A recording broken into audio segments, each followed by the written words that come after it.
सभी का स्वागत है भारत 24 पर। मैं हूं आपके साथ पूर्णिमा मिश्रा और वक्त है दहाड़ का। कंटेंट के नाम पर कुछ भी परोसना क्या आप सोशल मीडिया इन्फ्लुएंसर्स की पहचान बनती जा रही है? व्यूअरशिप के लिए किसी भी मर्यादा को लांघ जाना क्या इन लोगों के लिए रोजमर्रा की बात नहीं हो गई? अरे कुछ तो मर्यादा रखिए। गाली गलौज करना, बॉडी शेमिंग करना या फिर रोस्ट के नाम पर किसी भी हद को पार कर जाना सोशल मीडिया क्रिएटर के लिए आज आम सा हो गया है। वाना भी कूल बनने के चक्कर में अपने माता पिता को भी शर्मसार कर देने वाले ऐसे शख्स के लिए क्या कहा जाए? ये तस्वीर जो इस वक्त आपकी टेलीविजन स्क्रीन पर है, ये कॉमेडी शो की तस्वीर है, इंडियाज गॉट लेटेड। इस मंच से रणबीर इलाहाबादिया नाम के सोशल क्रिएटर ने जो कुछ कहा, उसने रिश्तों की मर्यादा को तो तार तार कर ही दिया है। अब इस कुकृत्य से क्रिएटर्स की उल्टी गिनती भी शुरू हो चुकी है, या फिर यूं कहे कि डार्क कॉमेडी के नाम पर कुछ भी भद्दे कंटेंट परोसने वालों के दिन अब लदने वाले हैं। बस अब बहुत हुआ। कमाई के नाम पर कुछ भी कंटेंट परोसते रहेंगे, वो भी तब जब देश कानून से अनुशासित होता है। बोलने की आजादी, फ्रीडम ऑफ स्पीच का मतलब ये नहीं है कि आप कुछ भी डार्क कॉमेडी करते रहेंगे और लोग बर्दाश्त करते रहेंगे। बहरहाल रणबीर और रैना की जोड़ी ने जो कुछ भी किया, उससे कई सवाल मौजूद, उन्हीं पर करेंगे चर्चा। लेकिन उससे पहले आई प्रतिक्रियाएं सुनिए, फिर मेहमानों से आपका तारुफ करवाऊं।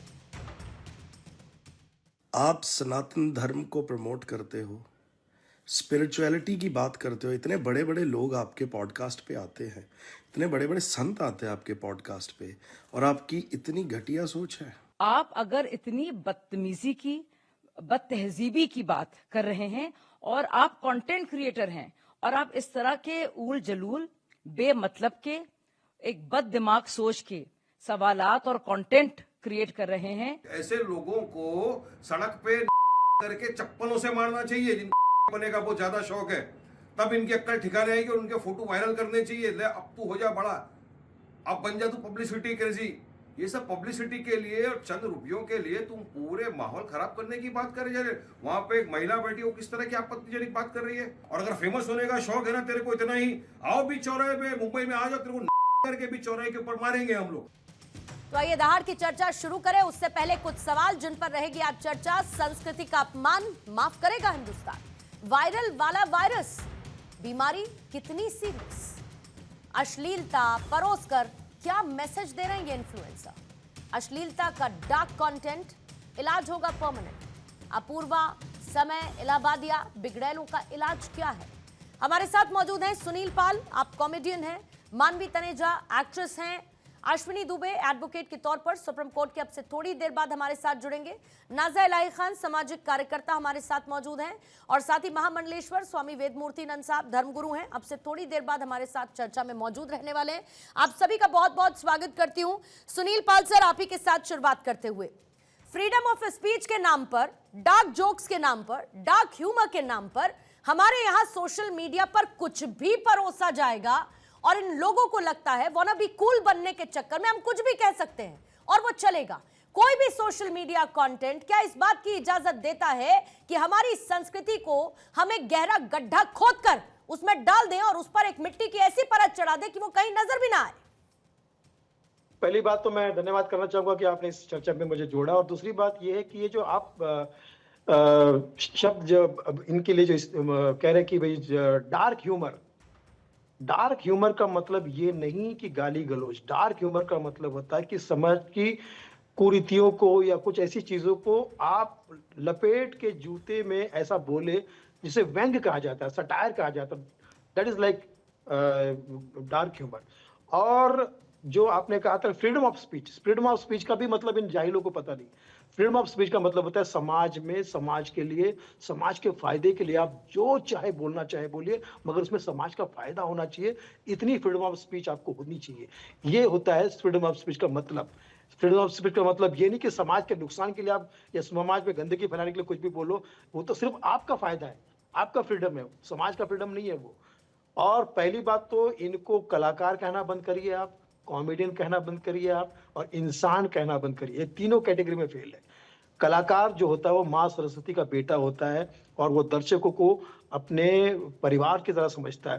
दर्शकों के सामने दिल, दिमाग, आंखें, आवाज, नेचर, नियत और कंटेंट साफ सुथरा लेके जाता है। दर्शक उनके लिए भीड़ नहीं लीड होता है, क्राउड नहीं प्राउड होता है। दर्शक हंसते हैं तो हमारे घर बसते हैं, वरना हम कॉमेडियन बहुत सस्ते हैं। और दूसरा, आप इनको कॉमेडियन कहना बंद कर दिए। कॉमेडी का मतलब होता है घर से मस्जिद है दूर, चलो ये कर ले, किसी रोते हुए बच्चे को हंसाया जाए। इबादत का नाम है comedy. Laughter is the best medicine, ये मेडिकल भी प्रूव हो चुका है। तो मैं जब ये कह रहा हूं कि ऐसा होता है, और इंसान कहाँ है ये तो शैतान के रूप है ये लोग। आज तो इनके माँ बाप भी पछता रहे इनको पैदा करके। ये समाज के सामने हमारे जो जजेस है, जो वीडियो देखते हैं और कुछ करते हैं, 90% जजेस तो हमने देखा है देश में पढ़ाई लिखाई करने में और अपना काम करने में, अपने माँ बाप का नाम रोशन करने में लगे हुए हैं। 10% जो इनके साथ में जुड़ जाए वो नादान है, उनको हमें समझाना चाहिए, उन्हें आगे बढ़ाना चाहिए। लेकिन ऐसे लोग अपने मतलब के लिए, स्वार्थ के लिए, जैसे आतंकवादी हमारे देश का नुकसान करते हैं, वैसे ये विचारों के आतंकवादी है। ये जो लड़कियां दोनों ये इस तरह की गंदी बातें करते हैं। महिलाओं को चाहिए कि ऐसी महिलाओं को पकड़ के इन्हें जेल में डालना चाहिए, इनको सजा देनी चाहिए, इनको जब तक 10-10 साल की सजा नहीं हुई। और केबीसी वालों के खिलाफ भी मैं केस करने वाला हूँ। केबीसी वालों ने क्यों बुलाया था इनको, क्यों इनको प्रमोट? केबीसी एक फैमिली शो है, ऐसे फैमिली शो में इनको क्यों बुलाया जाता है? आज समाज में क्या मैसेज पहुंचेगा कि गाली गलौज करो तो केबीसी में बुलाया जाता है, गाली गलौज करो तो लल्लन टॉप जैसे। सबसे बड़ी बात तो कॉन्ट्रडिक्शन अलग ही दिखते हैं ना। फिर आप अपने पॉडकास्ट पर बातें बड़ी अच्छी करते हैं, स्पिरिचुअलिटी की बात करते हैं, लेकिन जब आप इंडियाज गॉट टैलेंट पे चले जाते हैं तो आपके सुर, आपके शब्द, आपके कॉमेडी, सो कॉल्ड कॉमेडी करने का तरीका पूरी तरीके से बदल जाता है। नशेड़ी लोग हैं, नशा करके बैठते हैं, नशे की बात करते हैं, ये चरसी है, गंजड़ी है, ये कोई अच्छे लोग नहीं है, कोई अच्छी बात नहीं के अंदर। क्या इन लोगों को फिर व्यूज का भूखा कहा जाए? सोशल मीडिया पर जितने ज्यादा व्यूज उतनी ज्यादा जेब में कमाई, लेकिन आपको यह नहीं समझ में आता कि यह सब कुछ करने और कहने का एक समाज पर क्या असर पड़ेगा। क्या रणबीर इलाहाबादिया या फिर समय रैना जैसे लोगों को देखने वाला यूथ नहीं है? और अगर है तो इस यूथ को क्या दे रहे हैं ये लोग?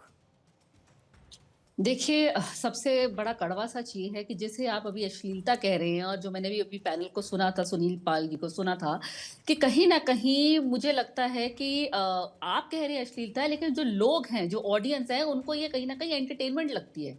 अब आप कह रहे हैं कि इनको चप्पल मारना चाहिए, और बहुत बहुत कुछ सुना मैंने, लेकिन अगर आप वो क्लिप देखें तो कहीं ना कहीं जितने भी ऑडियंस वहां बैठे थे वो तालियां बजा रहे थे। ऑडियंस को बहुत पसंद आ रहा था। ऑडियंस को अगर वो पसंद ना आता, पहले आप अगर कोई कॉमेडी शो देखने जाते थे और ऑडियंस को पसंद नहीं आता तो आप वो अंडे टमाटर मारते थे। यहाँ पे चप्पल तो छोड़िए, कोई ऑडियंस उठ करके नहीं गया। अगर ऑडियंस को पसंद नहीं आता तो वो ताली ना बजाते। ताली बजाने का मतलब है कि हाँ, वो सहमत हैं, उनको अच्छा लगता है। तो हिपोक्रेसी है, ऑडियंस को पसंद आ रहा है। तो मानवी, मैं ये कह रही हूँ कि अगर आप कह रही हैं कि डिमांड है इसीलिए सप्लाई है, तो आप सप्लाई बंद कर दीजिए, डिमांड अपने आप खत्म हो जाएगी। नहीं, और अगर ये एक स्टूडियो की बात है, अगर ये इंडियाज गॉट टैलेंट के स्टूडियो की बात है मैम, तो फिर इसको अपने यूट्यूब पर क्यों डाल रहे हैं? हम सोशल मीडिया पर लोगों को अनगिनत लोगों को इसको क्यों परोस रहे हैं? आप अपने स्टूडियो में रखिए। जिस ऑडियंस को ये गंदी और भद्दी भाषा पसंद है वो आकर सुनेगा, जिस ऑडियंस को पसंद है वो आकर सुनेगा, जिसको नहीं पसंद है वो नहीं आएगा उस स्टूडियो में। आप क्यों सोशल मीडिया पर इसको परोसते हैं? सुनिए, मैं आप ही उसी का जवाब दे देती हूँ। ये जो आप कह रहे हैं ना, इस स्टूडियो तक सहमत नहीं है, ये जो डिमांड एंड सप्लाई है पैन इंडिया तक है, स्टूडियो तक नहीं। अगर आप इंस्टाग्राम को भी उठा करके देख ले तो यही तो मैं कह रही हूँ, प्रॉब्लम नहीं है क्या? ये वायरस नहीं है क्या? यही तो मैं मानवी कहने की कोशिश कर रही हूँ। आप लोगों को बोलिए ना, जो लोग दोगला कितने लोगों को? एक बात बताइए, क्या मैं सोशल मीडिया पर नहीं हूँ? मानवी, क्या आप सोशल मीडिया पर नहीं है? But you have a right to choose. You have a right to choose what you want to see. कहीं ना कहीं लोग ऐसी कंटेंट को बढ़ावा देते हैं। मैं एक छोटा सा उदाहरण दे देती हूँ आपको। किस कलर का पहने हो ये सबने देखा, लेकिन किसी ने उस पोस्ट को रिपोर्ट नहीं किया। वहां रिपोर्ट बटन होता है, आपको कोई कंप्लेंट नहीं करनी, रिपोर्ट बटन होता है। रिपोर्ट बटन को क्लिक नहीं किया, उसको इतना लाइक किया, इतना शेयर किया कि वो जिंगल बन गया। और जिंगल बन के अगर आप किसी की भी इंस्टाग्राम खोले ना तो उसने वो जिंगल पे अपनी रील बनाई होगी। अब आप क्या बताएंगे, दोगलापन है कि नहीं है? कि यहाँ आकर के बोलना तो बहुत आसान है, लेकिन किस कलर का पहने हो वो हर कोई बना करके बैठा हुआ है। तो कहीं ना कहीं लोगों को पसंद है। और अगर आप एजुकेशनल वीडियो डालते हैं, अगर आप कोई रिलीजियस वीडियो डालते हैं, अगर आप कोई फिटनेस की वीडियो डालते हैं, वो देखना कोई पसंद नहीं करता, उस पर व्यूअरशिप नहीं मिलेगी। लेकिन आपको मिलियंस में व्यूअरशिप इस पे मिलेगी। हर चीज मोनेटाइज है, पैसा बनता है। अगर कंटेंट क्रिएटर को पैसा मिलेगा वो दोबारा इस चीज को बनाएगा। तो ये डिमांड एंड सप्लाई है। लड़कियों को लाना, खुद लड़की कोई बैठी है और ऐसी भाषा का इस्तेमाल करना, obviously I am not using it, लेकिन रोस्ट के नाम पर कुछ भी बोलना, और अगर जो कह रही है मानवी वो सच है, तो फिर तो हर तरीके का कंटेंट देखने वाला व्यूअर मौजूद है ना। क्या ऐसा नहीं है कि एजुकेशनल वीडियोस पर, क्या ऐसा नहीं है कि जिम वर्कआउट वीडियोस पर या किसी और तरीके के बेटर कंटेंट पर व्यूज नहीं आते? क्या सिर्फ भद्दी भाषा पर, क्या डार्क ह्यूमर पर, क्या डार्क जोक्स पर, क्या लड़के लड़कियों की भद्दी भाषा पर ही व्यूज आएंगे? और हम उस चक्रव्यूह में फंस चुके हैं कि ज्यादा व्यूज चाहिए तो ये सब करना ही पड़ेगा, वरना आपको व्यूज नहीं मिलेंगे। पूर्णिमा जी, मेरा ऐसा मानना है कि ये जो गैंग बैठी हुई थी, ये बहुत ही अभद्र अश्लील गैंग थी और रणवीर इलाहाबादिया का पूरा हिजाब खुल करके सामने आ चुका है और इसको किसी जेल या बेल की जरूरत नहीं है। इसको डायरेक्ट पागल खाने जाने की जरूरत है, क्योंकि मुझे लगता है कि अगर घर की अपब्रिंगिंग अच्छी होगी, अगर घर की अपब्रिंगिंग में सभ्यता होती, थोड़ी सी भी शिक्षा होती, थोड़ा सा भी संस्कार होता, तो जिस अश्लील और अभद्र भाषा का इस्तेमाल किया गया है वो कभी कर ही नहीं सकता था। दूसरी बात आती है कि अभी चारों तरफ एक ही चीज हो रहा है कि ये पूरे गैंग को अरेस्ट कर लेना चाहिए। क्या ये होगा 295 सेक्शन में? वकील साहब ऊपर बैठे हुए हमारे पैनल में, 295 सेक्शन में क्या ही होगा? 35(3) का एक नोटिस आएगा, ये जाकर के अपनी बात को रखेगा और इसके पास सबसे बड़ा अस्त्र ये निकल गया कि यूट्यूब ने उसको डिलीट कर दिया है। और अगर अरेस्ट हो भी जाता है पब्लिक प्रेशर पर, मान लेते हैं कि अरेस्ट हो जाता है, 7 दिन में बेल मिल जाएगा, क्योंकि सजा 3 साल से कम की अगर होती है तो ज्यादा तो रोक ही नहीं पाएगा। बेटर ये होगा कि हम ऐसे लोगों को बॉयकॉट करना स्टार्ट करें। बेटर ये होगा कि ऐसे लोगों के पॉडकास्ट में बड़े बड़े नेता मंत्री जाना बंद करें। बेटर ये होगा कि ऐसे लोगों को हम ये एहसास दिलाना स्टार्ट करें कि कंटेंट क्रिएटर के नाम पर तुम पोर्न क्रिएट मत करो, तुम अश्लील क्रिएट मत करो, तुम कंटेंट क्रिएटर नहीं हो रणवीर इलाहाबादी, तुम पोर्न क्रिएटर हो, तो तुम एक्सेप्ट करो कि तुम पोर्न क्रिएटर हो, ये तुमको एक्सेप्ट करना पड़ेगा। तो आज की डेट में मुझे लगता है 80% जो युवा है वो पॉर्न क्रिएटर ही है, क्योंकि वो ऐसा ही कुछ बनाता है इंस्टाग्राम पे जो लोग बहुत मजे से देखते हैं, आप उठाकर देख लीजिए, and I am not just surprised, I am shocked. उठाकर देख लीजिए आप, कौन सा ऐसा प्लेटफॉर्म है जहां पर भद्दा कंटेंट अवेलेबल नहीं है? कौन सा ऐसा प्लेटफॉर्म है? कोई ऐसा प्लेटफॉर्म नहीं जहां पर अश्लील वीडियोस की भरमार ना हो। ये बड़ी दिक्कत है दुबे साहब, ये बड़ी दिक्कत है, क्योंकि फिर हम कह देते हैं सोशल मीडिया के लिए तो हमारे जो हमारे नियम है, कायदे कानून है, वो उतने मजबूत ही नहीं है सर। आप ओटीटी प्लेटफॉर्म्स उठाकर देख लीजिए, और ऐसे बहुत सारे एडल्ट शोज हैं जो 10 बजे के बाद ओटीटी पर या अदरवाइज टेलीविजन पर 10 बजे के बाद होते थे, पर ओटीटी पर तो हाथ में अवेलेबल है, आप किसी भी समय उठाकर देख लीजिए। इस तरीके के शोज और इनकी व्यूअरशिप ये बताता है कि कैसी मानसिक विकृति समाज में फैल गई है। People enjoy it. गवर्नमेंट ने मोरालिटी कॉन्स्टिट्यूशन में होते हुए भी, पब्लिक ऑर्डर कॉन्स्टिट्यूशन में आर्टिकल 19(1)(a) में होते हुए भी इस पर कोई लॉ नहीं बनाया कि सोशल मीडिया एप्लीकेशंस का बेजा इस्तेमाल करके जो ये कंटेंट क्रिएटर्स हैं वो फूहड़ता, अश्लीलता और जो डिसेंसी है उस डिसेंसी मोरालिटी के खिलाफ जो कंटेंट्स परोस रहे हैं उस पर कैसे लगाम लगे। अगर यही भारत 24 पर इसी तरह का एपिसोड अगर चलता तो अभी तुरंत FIR दर्ज होती, जितने लोग इन्वॉल्व होते सबके ऊपर पुलिस पहुंच चुकी होती। लेकिन ये विदेशी प्लेटफॉर्म्स को कैसे रेगुलेट करना है इस देश में, उसके लिए नियामक नहीं बना। जरूरी इस बात की थी, जब देखिए ट्विटर में भी जब बवाल चलता था तो उस समय उसके बाद रेजिस्ट्रेशनल ग्रीवेंस ऑफिसर लेकर के आए, फिर ट्विटर का ओनरशिप चेंज हुआ, कुछ हद तक वहां लगाम लगाने की कोशिश की। ये सिर्फ कंटेंट क्रिएटर की ही नहीं, कंटेंट जिस प्लेटफॉर्म पर पब्लिश हो रहा है उसकी भी रिस्पॉन्सिबिलिटी बनती है, क्योंकि वो भी पैसा अर्न कर रहा है इस तरह के कंटेंट्स को अपने प्लेटफॉर्म पर पब्लिश करके। ये ऑब्सीन है, ये इंफॉर्मेशन टेक्नोलॉजी एक्ट में भी बैन है।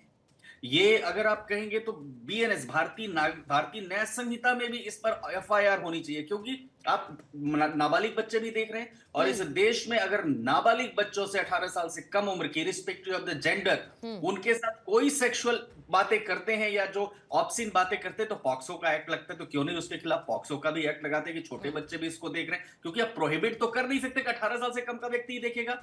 दूसरा, जो परिवार में माहौल है, क्योंकि बिलियंस ऑफ व्यूज आ गए, तो यानी बच्चे के मन में, दिमाग में ये आ गया कि इस तरह की गतिविधियां जो हैं माँ बाप के साथ भी की जा सकती है। आपने सिर्फ इतना ही नहीं किया कि आपने लॉ का वायलेशन किया, आपने मोरालिटी का भी वायलेशन किया, जो इस देश में प्राइमा फेसी है। किसी भी लॉ के ऊपर आप लीगली छूट भी जाए तो मोरालिटी जो आप यहाँ पर डिस्टर्ब कर रहे हैं, उसके लिए कैसे छूटेंगे? तीसरी बात, कोई भी फंडामेंटल राइट, जो फंडामेंटल राइट के चैंपियंस हैं, जो बार बार ये कहने की कोशिश करते हैं कि आपको नहीं देखना है तो मत देखिए, लेकिन आप जो है बैन नहीं कर सकते, वो champions article 19 sub clause 2 constitution की बात नहीं करते, जो रिस्ट्रिक्शंस की बात करता है। कोई भी फंडामेंटल राइट ऑब्सोल्यूट नहीं है। इवन फ्रीडम ऑफ एक्सप्रेशन जिसकी दुहाई दी जा रही है, वो भी यहां पर ऑब्सोल्यूट नहीं है। और मैं समझता हूं कि पुलिस को इमीडिएटली इस केस को रजिस्टर करके एग्जाम्पल सेट करने, ये पहली बार नहीं है। तमाम ऐसे डिबेट्स में हम लोग समय समय पर, हिमा दास को याद करिए, जो वहां पर यूएस में जाने के बाद भारत के खिलाफ बात करता था कि मैं किसी देश से आया हूं जिस देश में रेप होता है, मैं कैसे देश में आया हूं जिसमें देश में तमाम जो है लड़कियां की एक तरफ पूजा होती है और दूसरे उनके खिलाफ माने तमाम अश्लीलताएं होती हैं। तो ऐसे लोगों के खिलाफ क्या कार्रवाई हुई? नहीं, point to be taken sir, लेकिन एक ऐसा वर्ग भी है जिसने इस तरीके की फूहड़ता को कभी पसंद नहीं किया है, ना पहले, ना जेनजीज में, ना मिलेनियल्स में, और शायद आने वाले वक्त में भी, क्योंकि ये तो माइंडसेट की बात है ना। उपलब्धता है, लेकिन मेरे को देखना है या नहीं देखना है, मेरे पास रिमोट है, मेरे पास कर्सर है, मैं आगे बढ़ा दूंगी, अगले वीडियो पर चली जाऊंगी। महामंडलेश्वर स्वामी वेदमूर्ति जी भी इस वक्त हमारे साथ मौजूद है। वेदमूर्ति नंद साहब, ये जो संस्कारहीन जमात है और ये जो इनका चलता है सब कुछ, इंडिया गॉट लेटेंट या कोई भी XYZ शो, ये तो सिर्फ एक उदाहरण है सर, लेकिन ये पता चलता है कि कैसे संस्कारहीन समाज, एक यूथ जिनको देखने वालों की संख्या मिलियंस में है, और आज की डेट में हाथ में फोन है, रील स्क्रॉल करते जाओ, ये वीडियो क्यों नहीं आएगा उसमें, ये वीडियो क्यों नहीं दिखेगा उसमें? आपने यूट्यूब से हटवा दिया, क्या छोटी छोटी क्लिप्स आपको बाकी सोशल मीडिया प्लेटफॉर्म्स पर अवेलेबल नहीं होंगी? तो क्या होगा इनको देखने के बाद? आपको पता चलेगा अच्छा ये हमारे संस्कार हैं, हम अपने माता पिता के बारे में फ्री है इस तरीके की बात करने के लिए। देखिए पूर्णिमा जी, ज्ञाने हीना पशु भी समाना, वस्तुतः जो आज सनातनियों को और भारतवासियों को जो ज्ञान मिलना चाहिए वो ज्ञान नहीं मिल पा रहा। हमारे यहाँ कहा गया है, ऐसी वाणी बोलिए मन का आपा खोई, औरन को शीतल करे आपों शीतल हो। लेकिन आज देखिए, आज क्या परोसा जा रहा है समाज के सामने, देश के सामने, जबकि आज महाकुंभ का पर्व चल रहा है। आज पूरा विश्व जो है भारतीय संस्कृति, सभ्यता और संस्कार को देख करके मंत्रमुग्ध है और विचार कर रहा है भारतीय संस्कृति में आने के लिए। लेकिन उसी समय बड़ी सोची समझी ये रणनीति है बहन, और ऐसे लोगों के ऊपर कठोर कार्रवाई होना चाहिए। बताइए, इस तरह का जो हमारे देश में मातृदेवो भवः, पितृदेवो भवः, तब जाकर के आचार्य देवो भव हमारे यहाँ कहा गया है। लेकिन आज उनके माता पिता भी विचार कर रहे होंगे कि किस नालायक को हमने जन्म दिया जो इस तरह की बातें करता है। आज बताइए समाज में, और उसको प्रधानमंत्री मोदी सम्मानित किए हैं, कम से कम उनका तो लाज रख लेता कि इस तरह का फूहड़पन देश के सामने, राष्ट्र के सामने क्या है। ऐसे लोगों के जो है तार जो है, मुझे तो लगता है कहीं पाकिस्तान से तो नहीं जुड़ा हुआ है, क्योंकि इस समय महाकुंभ का सबसे ज्यादा सर्च जो है वो पाकिस्तान में किया जा रहा है। और वह देख करके आश्चर्यचकित है कि कैसे भारतीय संस्कृति और सभ्यता और संस्कार का पूरा विश्व जो है गुणगान कर रहा है। लेकिन इसी समय ये व्यक्ति जो है ऐसा फूहड़पन लेकर के आता है जो एक धब्बा है भारतीय संस्कृति और संस्कार के ऊपर।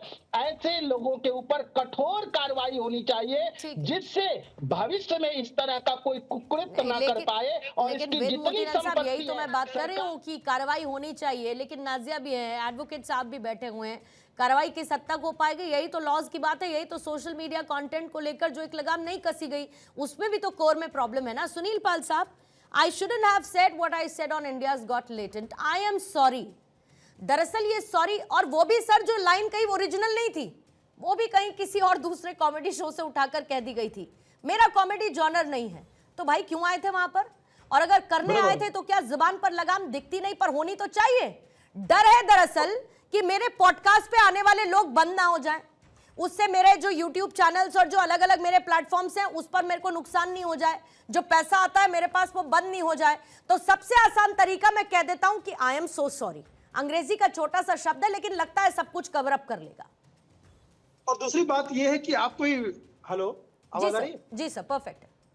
आप कोई नादान बच्चे तो है नहीं। चोरी करने वाला कल को कहेगा कि मुझे पता नहीं था चोरी क्या होती है, या बलात्कार करने वाला को बोलेगा कि बलात्कार तो मुझे पता नहीं था। एडल्ट इंसान हो, दुनिया भर में करोड़ों रुपए कमा रहे हो, चरसी हो, गंजड़ी हो, शराब पी के अपना पॉडकास्ट करते हो मुझे पता है, हाँ गालियां वहां भी देते हो मुझे पता है, नालायक हो तुम। आज तुम्हारे माँ बाप पछता रहे तुम्हें पैदा करके कि कहाँ से ये कीड़ा मकोड़ा पैदा हो गया, और तुम देश और दुनिया में इतनी सारी गंदगी पैदा करके आज स्टैंड अप कॉमेडी का नाम बदनाम करके और देश में इतनी गंदगी करके, और तुम कहते हो सॉरी। सॉरी नहीं भाई, इसको सजा होनी चाहिए ताकि आने वाली पीढ़ी जो हमारी इस बात से सबक ले सके कि नहीं भाई इतना आसान नहीं है ये पॉडकास्ट में हिट हो जाना या फला करना। ये अगर शॉर्टकट में अगर इस तरह से करेंगे और केबीसी वाले इनको बुलाएंगे तो कल को हमारे जेनजीज जो हमारी देश की 90% जेनजीज है जो आगे पढ़ना चाहती है, बढ़ना चाहती है, देश में माता पिता का नाम रोशन करना चाहती है, उनको सही मैसेज मिलेगा। वरना हर कोई क्या सोचेगा कि इसी नालायक की तरह कुछ भी बोलो, अभद्र भाषा बोलो, जो बाप के सगे नहीं वो किसी के सगे कैसे हो सकते। समाज में अपना पैसा कमाने के लिए, अपना वर्चस्व बढ़ाने के लिए आप कुछ भी करोगे। हाँ, इससे क्या है सेंस आपके पास में? मैं समझता हूं कि इसको सजा मिलनी चाहिए और इसको सपोर्ट करने वाले सारे लोगों को सजा मिलनी चाहिए, तब जाके ये समाज में क्योंकि मेहनत, स्टार बनो ना, मेहनत करके बनो, स्टार बनो, हम आपके पैर छुएंगे, हम आपकी इज्जत करेंगे। पर फिर शॉर्टकट नहीं है ना सर, वो जल्दी व्यूज नहीं मिलेंगे ना उतने। टैलेंट नहीं है ना, हाँ। टैलेंट है नहीं ना इनके पास। पर बैठे तो इंडियाज गॉट लेटेंट पर हैं जिसमें टैलेंट का आधा है, उसी का कॉपी कर लिया, वो भी ओरिजिनल नहीं है सर। लड़की ने 4 गालियां दे दी, वो लड़की बदनाम हो गई। बदनाम उसको तो लगेगा स्टार बन गई ना। वो जो लड़कियां इस तरह की बदनामी, महिलाओं को आज हमारे देश की महिलाएं मेहनत करके कहां पहुंच रही है। आप भी एक महिला है, हमारी राष्ट्रपति भी एक महिला है, कितनी मेहनत करके कहां पहुंच रही है, मेहनत कर रही है। आज हमारे देश में महिलाओं को देवी समझा जाता है। इस नालायक महिला ने क्या कह दिया ऐसा कि वहां पर देखा जाए तो आज महिलाओं को मिलते ही इसकी चोटी पकड़ के कहीं ना कहीं मुझे सुनील पाल में जलने की बू आ रही है, क्योंकि उन्होंने बड़ी कोशिश करी कॉमेडी करने की, लेकिन कहीं ना कहीं लोगों के दिलों में घर नहीं पाए। लेकिन यहाँ पे रणवीर जो है वो बहुत जल्दी लोगों के दिलों में घर गए, लोग फैंस हैं उनके। अब मैं बोलना चाहती हूँ कि उठा करके जेल में डाल दीजिए। किस किस को जेल में आप डालेंगे? आप कह रहे माँ बेटी के ये जो रिश्तों की आप बता रहे हैं कि जिस हिसाब से उन्होंने बताया है, अगर इंस्टाग्राम अभी आपने बोला इंस्टाग्राम की रील्स जब आप ऐसे स्वाइप करते हैं तो कितनी सारी रील्स देखते हैं। जो रील ऑब्सीन है, जो रील अभद्र है, जिस रील में अश्लीलता है, उस रील के साथ एक रिपोर्ट बटन होता है। आपको क्या लगता है, आपको क्यों ये लगता है, आपको क्यों लगता है कि उसको रिपोर्ट नहीं किया होगा लोगों ने? आपके पास कोई डेटा है? मैं उसका जवाब दे देती हूँ। अगर आपने रिपोर्ट किया होता, डेटा है तो क्या होता? बहुत सारी रील्स की बात मैं आपको बताती हूँ, बहुत सारे वीडियोस को मैं रिपोर्ट करती हूँ। सुनिए मानवी जी, बहुत सारे वीडियोस को मैं रिपोर्ट करती हूँ और 2 दिन मेरे पास एक रूखा सूखा सा जवाब आता है। मानवी जी सुनिए, रूखा सूखा मेरे पास एक जवाब आता है कि हमें इसमें किसी तरीके का कोई पॉलिसी वायलेशन नहीं लगता, हमें किसी भी तरीके का कोई पॉलिसी वायलेशन नहीं लगता। ये रूखा सूखा 2 दिन बाद जवाब आ जाता है। रिपोर्ट करने का क्या फायदा? और कितने लोगों ने रिपोर्ट नहीं किया, इसको लेकर क्या डेटा आपके पास? सोशल मीडिया हो चाहे वो फेसबुक हो, आप You can't be a brand ambassador of such things, Manvi. You can't be a brand ambassador for such things. इस तरीके की ऑब्सेनिटी, इस तरीके का भद्दापन, इसके आप ब्रांड एम्बेसडर कैसे बन सकती है? बाप ने बेटी से शादी कर ली, वो इतना वीडियो वायरल हो रहा है, बाप ने बेटी से शादी कर ली और लोग उसके नीचे कांग्रेचुलेशन लिख रहे हैं, तो उन सबको सम्मान करिए ना, उन सबको मतलब बड़े ताज्जुब की बात है कि जो कहा गया आप उसका कंपैरिजन इन सबसे कर रहे हैं। व्यक्ति है, क्या कहा गया? आप उसका कितना लाइकली आप उसको प्रेजेंट कर रही हैं कि वो एक कामयाबी पे कैसे पहुंच गया, इसलिए आप यहाँ पे आकर के बोल रहे हैं। बोलना बहुत आसान होता है, अगर इसने कुछ इतना ही गलत कर दिया तो पहली बात है ऑडियंस को रिएक्ट करना चाहिए। तो ऑडियंस तो तालियां बजा रही थी, ऐसे खुश होकर तालियां बजा रही थी, तो कहीं ना कहीं लोग सहम रहे। वही ऑडियंस सोशल मीडिया पर इन लोगों को गाली भी दे रही है, वही ऑडियंस सोशल मीडिया पर इन लोगों को गाली भी दे रही है। Boycott India got latent hashtag trend कर रहा है, कल दिन भर ये ट्रेंड करता रहा मैम। अगर सोशल मीडिया पर आपको वो नहीं दिखता तो फिर it's all together different case. यहाँ पे बैठ करके बोलना बहुत आसान है, ये जो मुझे लगता है लोगों ने चेहरे पे मखौटा डाला हुआ आपके पैनल पे उतार देना चाहिए, क्योंकि अगर आप इनका इंस्टाग्राम चेक कर लेंगे ना तो मुझे शर्मिंदा हो जाएंगे। एक सेकंड में आ रही हूं क्योंकि समय कम है, 30 सेकंड्स का टाइमर रखेंगे। नाज़िया आपके पास आती हूँ पहले। पूर्णिमा जी, हमें अपने कानून को सख्त करने की जरूरत है और जनता को गाली ना दे करके जो इस किस्म के बेहुदा, अश्लील और बदतमीज काम करते हैं, उनको अपने भीतर झांकने की जरूरत है कि उनके भी घर में माँ बहन बेटियां हैं। वो हो सकता है कि अपने घर की माँ बहन बेटियों को इज्जत ना देते हो, पर हम इस राष्ट्र भूमि को मातृभूमि कहते हैं, तो हम ऐसे लोगों को बर्दाश्त नहीं कर सकते हैं। और मैं फिर से कह रही हूँ कि रणवीर इलाहाबादिया को जेल की जरूरत नहीं, पागल खाने की जरूरत है। वेदमूर्ति जी 30 सेकंड रखो। बहुत सही कही नाजिया।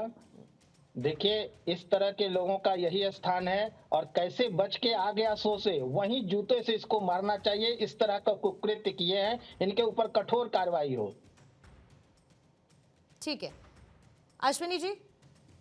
मैं तो ये कहूँगा गवर्नमेंट ऑफ इंडिया रेगुलेशन बनाए ताकि जो सोशल मीडिया एप्लीकेशंस जो हैं या एप्स जो अपना प्लेटफॉर्म दे देते हैं इनको, जैसे ओटीटी प्लेटफॉर्म्स के लिए आपने कहा, ओटीटी प्लेटफॉर्म्स इसी तरह की फुहड़ता परोसते हैं। ओटीटी प्लेटफॉर्म्स और ये जितने सोशल मीडिया एप्स हैं या यूट्यूब है या और तमाम जो इंटरनेट के अवेलेबल माध्यम है, उन सबको रेगुलेट करने के लिए कानून बने और स्ट्रिक्टर पनिशमेंट उनके ऊपर भी हो अगर वो ऐसे कंटेंट्स को पब्लिश करते हैं, तो वही लार्जर इंटरेस्ट में होगा। और मानवी तनेजा को मैं ये कहना चाहूंगा कि मानवी जी, भारत एक कानून व्यवस्था से चलने वाला देश है। भारत को आप विश्व के हिसाब से ये देख के नहीं कह सकते जो देखना है देखेंगे। आपको पहले ये समझना पड़ेगा कि आप भी इस तरह के जो कुहड़ता परोसने वाले या उनसे पैसा कमाने वाले ये जो नॉनसेंस लोग हैं उनको आप सपोर्ट नहीं कर सकते हो, क्योंकि obscene material willingly knowingly publish कर रहे हैं, जो एक ऑफेंस है इस देश में बीएनएस के अंतर्गत, इंफॉर्मेशन टेक्नोलॉजी के अंतर्गत।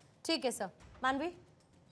देखिए, मैं तो ये बोलना चाहती हूँ कि कभी भी आप कुछ भी चीज सोशल मीडिया प्लेटफॉर्म पे अपलोड करते हैं तो एक गाइडलाइंस होती है। आप कोई हेट स्पीच नहीं अपलोड कर सकते, रिलीजियस कंटेंट किसी के जो हर्ट कर रहे हो वैसा कुछ अपलोड नहीं कर सकते। अगर कोई ऑब्सीन है या कोई वल्गैरिटी है वो आप अपलोड नहीं कर सकते। तो मुझे समझ में नहीं आता पहले तो ये अपलोड कैसे हो गया, क्योंकि जब इतनी सारी फायरवॉल्स के बाद अपलोड हो रहा है तो कहीं ना कहीं शायद सिस्टम को भी लगता है कि एक गो हेड दे देना चाहिए, क्योंकि अपलोड अगर आपने कर भी दिया तो उसके बाद भी वो डिलीट का एक नोटिफिकेशन आ जाता है, ऐसा कुछ भी नहीं हुआ। तो मुझे लगता है लोग फालतू में रिएक्ट कर रहे हैं, क्योंकि ऐसा कंटेंट बन रहा है। इंस्टाग्राम पे भी अगर आप देखेंगे आए दूसरी या तीसरी रील ऐसी ही है। अगर आपको हटाना है तो आपको सब कुछ हटाना पड़ेगा, एक एक रील हटाना पड़ेगा। और जैसे ये कह रहे हैं कि एक्शन लिया जा सकता है, तो मुझे लगता है 80% लोगों पे एक्शन जाएगा, क्योंकि सब तो ने आपको ऐसी दिक्कत तो नहीं है ना 80% लोगों पर एक्शन हो, ये सब कुछ हट जाए सोशल मीडिया से, तो आपको कोई समस्या तो नहीं है ना। चैरिटी बिगिंस एट होम, आप करिए और सारे लोग हटाए तो फिर उसके बाद ये सब सफाई होगी। लेकिन सफाई करना तो बहुत जरूरी है ना।